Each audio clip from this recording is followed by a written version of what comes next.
Welcome, everyone, to the ACL Athlete Podcast. This is the podcast where we talk about everything related to the ACL, whether that's the injury itself, the rehab process, return to sport, and more. I'm your host, Dr. Ravi Patel, performance physical therapist and coach. Between myself and fellow guests and experts, you'll learn through the lens of the patient, the healthcare professional, and the coach. The goal of this podcast is to equip you, the athlete, with the education to make the best informed decision about your care and your ACL journey. Thanks for joining. Now let's dive into today's episode. What is up, team? And welcome back to another episode on the ACL Athlete Podcast.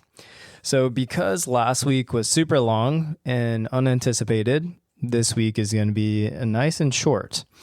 So today I wanted to bring in basically just a post or a quote that I think has a lot of depth, a lot of meaning. And I just want to read it to you guys, talk about it for a second. But before I do that, I do want to give a little context on it. So this post is something that I saved, and it's all from Howard Lux. He's a orthopedic surgeon based in New York, and he has been in this space for quite a long time. He was the chief of sports medicine and arthroscopy at New York Medical College for over 20 years. And he has been someone who is focused on different joints, the shoulder, knee, ankle, elbow.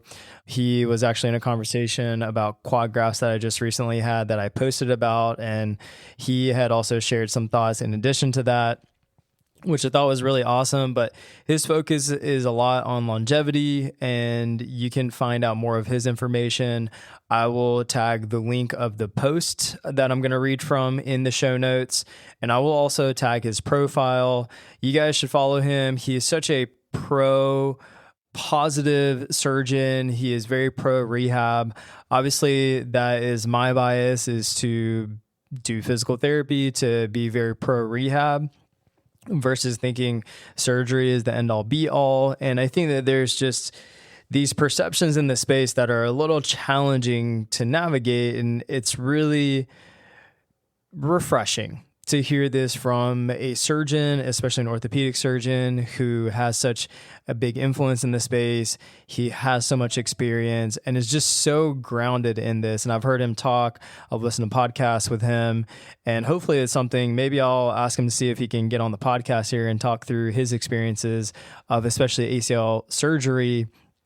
But I just wanted to dig into this and just really share this particular post because I think it's super awesome, a lot of insight. So here I'm going to read from it.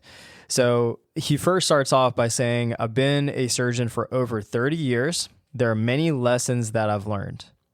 And the main thing here is that rehab works more often than you think. Surgery helps less than you think, but rehab helps more. And so I'm going to read the rest of this word for word. After 3 decades in the operating room, I've come to a surprising conclusion. One I wish more patients had heard earlier. Surgery is often the least important part of recovery. That may sound strange coming from a surgeon, but it's true. The scalpel can remove degenerative tissue, replace a joint, or stabilize a fracture. But the outcome, the real recovery, is shaped by everything that happens before and after the procedure. Sometimes we suspect that it wasn't the surgery that helped, but rather the commitment to rehabilitation following the surgery that helped. We would have appreciated seeing that commitment before surgery, or perhaps the surgeon said, well, it probably won't work, but try PT first. Or your insurance may only approve the surgery if you attempt rehabilitation first. Those phrases don't improve your mindset going into rehab. Too many people believe that surgery is a finish line. It's not. It's a turning point. The patients who thrive after surgery aren't the ones with the most pristine implants or perfect MRIs. They're the ones who show up early to prehab, who stays consistent with the rehab.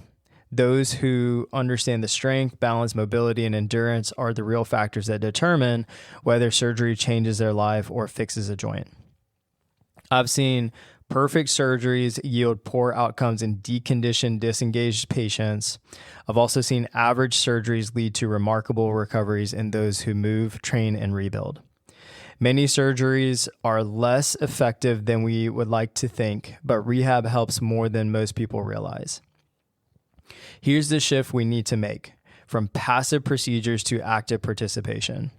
Because long-term function isn't something I can give you, it's something we build together. Mic drop. So good. And so he added a post right after this that follows it and says, if it took you 8 months to recover from a knee arthroscopy, a knee scope essentially, you didn't get better because of the surgery. And so this is a very profound statement, just narrative from this surgeon, because he's got the experience. He's done a lot of ACLs. He's done a lot of different joint replacements and whatnot through his experience, and clearly educating other professionals in this, being, a chief of sports medicine and arthroscopy. So with that said, this is something that I think is really, really important. And while, yes, this may apply a little bit to, a meniscus tear, should you have had that surgery on that?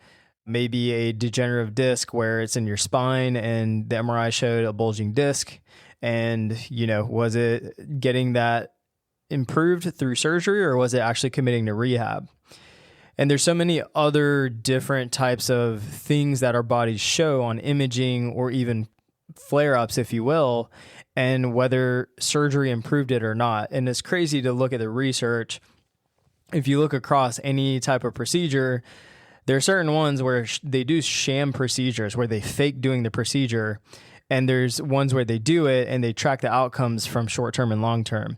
And it's pretty crazy to see that, let's say for a meniscus, in certain situations, right, if it's not an acute injury, if it's not mechanical where you're showing blocking, and maybe it's just more degenerative, it's kind of worn down over time.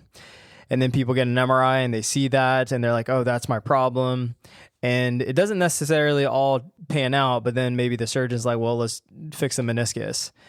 And in reality, they've done tests on that. And that's one of those things where it's interesting, because in reality, the people's outcomes don't necessarily differ that much. And it ends up being more so coming back to, did they rehab and get this knee back in a better place? Improve the mobility, improve the strength, be able to build that thing up again. And I think with ACL, it's a little bit more clear cut. Of course, there are more people who are going non-operative, or maybe just not getting a new graft, right? And they may try this path, but still, a majority of people, they're going to go through and they're going to have the ACL procedure. And that's just the most common thing with this. And of course, it's not nearly as clear cut as if you don't get the ACL procedure, then, if you rehab your way there, you'll get there, right? With that ligament, there are certain categories of people that, especially if they're going back to high level sports, cutting and pivoting, and they don't have it, then that is something that they will likely need, right? Not everyone. There are some people who can cope without it, but it's still a smaller amount of people, a minority of people that it will fall under, and the majority of people will still go on to have the surgery. But I think here's the thing that I want to kind of hit home with what he expresses, is that sometimes people think that because that surgery is done, the ligament is in there, you give it enough time. And a lot of times the surgeon or the PT or whoever it is will say, okay, this is a 9-month process, 6-month process, whoever you're talking to, right? Usually we're anchoring to a 9 to 12 month process, just as a good rule of thumb with this rehab, right? But it doesn't automatically mean that once you get to 9 to 12 months, you're in a good spot, right? It's the same thing whenever you go to school and you try to go through the grade that you're trying to go through, and you just let time pass, but you don't complete any of the assignments, you don't do any of the work. And then by the time you get to graduation or the end of the year, it's well, you haven't done anything. So that doesn't necessarily mean you could just move to the next grade, right? You need to earn the right to be able to graduate and move to the next grade. And this is the same thing in ACL rehab. It's not just a time-based thing. And I think that's what's really important, is that a lot of times, sometimes people think that ACL rehab could be this time point where it's like, okay, I get the surgery, that graft's in there. And there is definitely a category of people who think that as long as that graft is in there, then the rehab is not going to be that big of a deal, right? Like I can get there or kind of do it halfway and be totally fine, right? And the thing is that working with so many ACL athletes at this point, myself and as a team, it makes or breaks the process. And I appreciate the surgeon for just being so clear on that of like how much rehab will really shape your outcomes.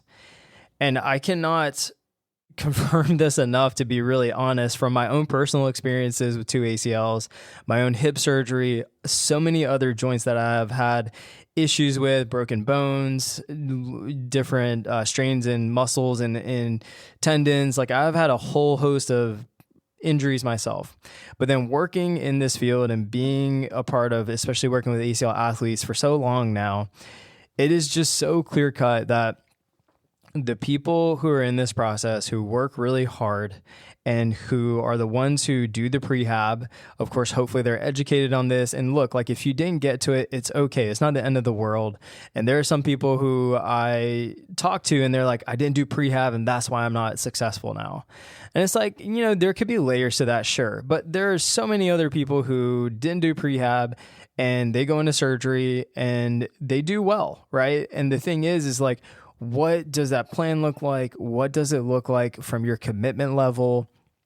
And it has to be this perfect intersection between your commitment to play the long game and not to rush it, and to know that the ACL reconstruction, the surgery itself, was the starting line.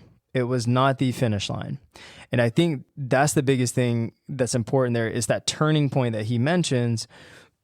And just knowing that even if that surgeon, I will see so many surgical reports where ACL is pristine, perfectly placed, flawless, unremarkable, right? Like there's all these terminologies that are used.